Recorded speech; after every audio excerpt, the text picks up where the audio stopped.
G'day, I'm Tim Thompson. This is the Tex Brown straining knot. It's a really handy knot to know for straining plain and barbed wire. Today we're going to tie it using different colours to make it easier to follow. Then we're going to tie it straight and put it onto the Fencestay test rig just to see how strong this knot is.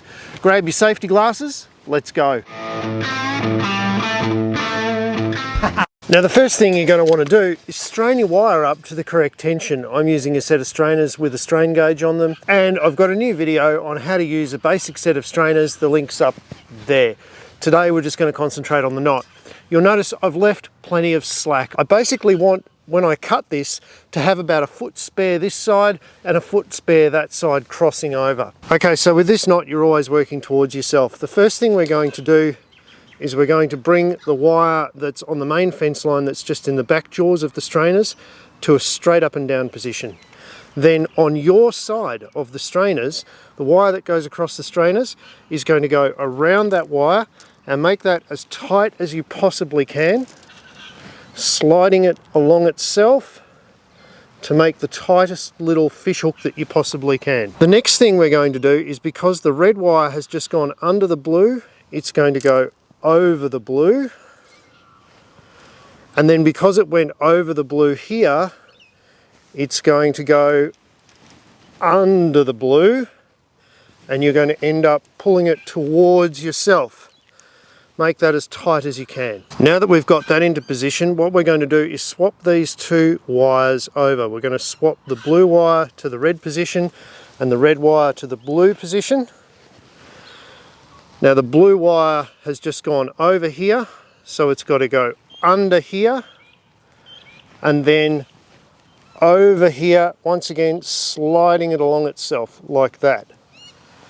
Now we're ready to take the strainers off and twitch off this knot. You'll notice it takes up a little bit as we take the tension off the strainers.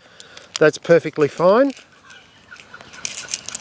Now we've got our two wires like so. All we have to do is put a crank handle in this wire here and crank this one around that way. And because we've gone over the top with this one, we want to go underneath with this one. Crank handle,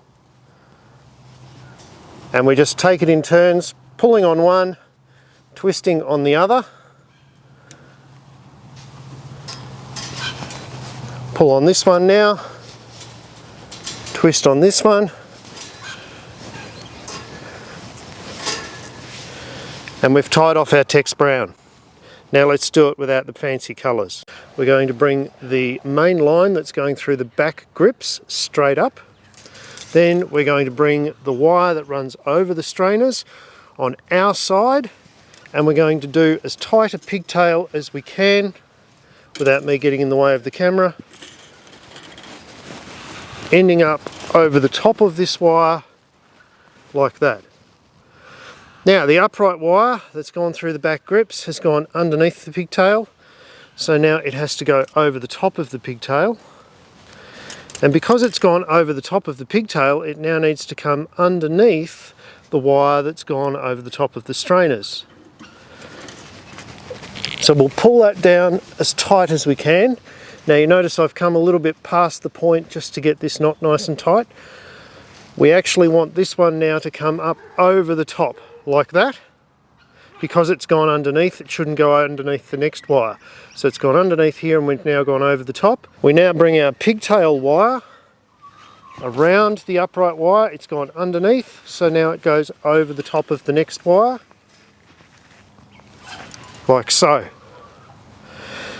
Now I can take my strainers off and twitch off the knot.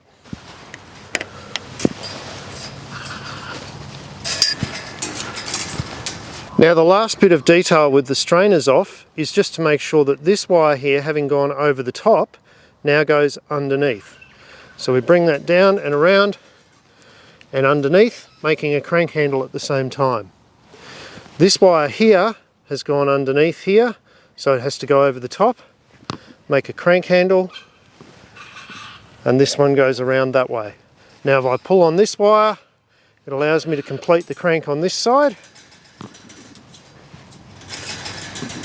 And if I pull now on this wire that I've just twitched, it allows me to twitch off on this side. Apologies for going in front of the camera there.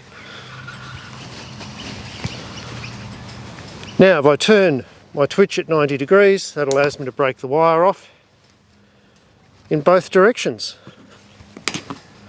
There's my Tex Brown. You know what time it is now. Let's go break some stuff and test it. Alright, so we've got the Tex Brown knot set up on the Fencestay torture rack. How does this work? Let's find out. The wire with the knot in it is attached at each end with a spiral fast because they're just as strong as the wire.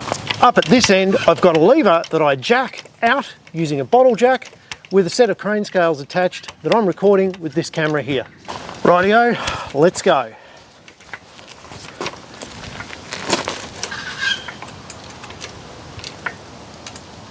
See how much resistance this little guy can put up. Not much. That's why I don't use the Tex Brown knot. Now let's compare that. Let's put an uncut length of the same wire on the test rack and find out what its breaking strain is, then calculate a percentage, because it's all very well to say the Tex Brown knot can hold so many kilos, but every wire is different and wires perform differently even in different temperature conditions. So let's do the same wire, same day, and get a percentage of wire strength. Okay, so we got plain wire mounted this time. Giddy up. Scales are on, cameras are on. Let's break stuff. I love my job.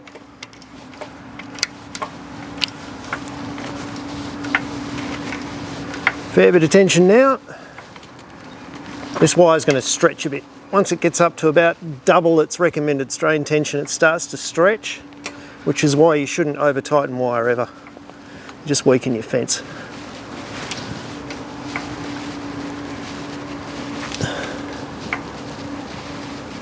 We're just in the land of stretch now. It's going to break soon.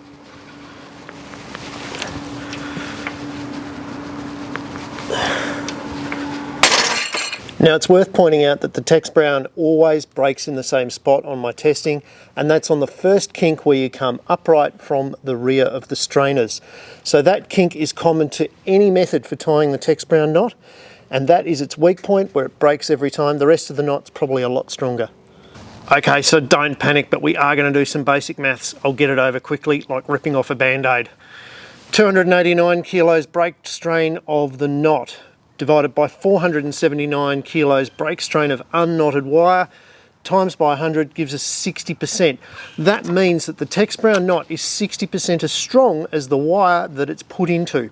Now there are better performing knots out there, and if you're looking to tie those, I've featured them on the channel before and there's more coming soon. I will mention though that the Tex Brown knot is really useful knot to know if you're knotting barbed wire, because barbed wire can be a real pain in the neck to join, and the Tex Brown is a good knot to use on barbed wire when it's under tension because it's a woven wire. You're not so concerned with the percentage breaking strain of the knot. So I keep this knot in my toolkit for barbed wire alone. Guys, I hope you found this video useful and fun, and if you did, please hit the little subscribe button down there, give it a thumbs up. There's plenty more on timthompson.ag, and watch out for a new basic fencing course that I'm launching soon.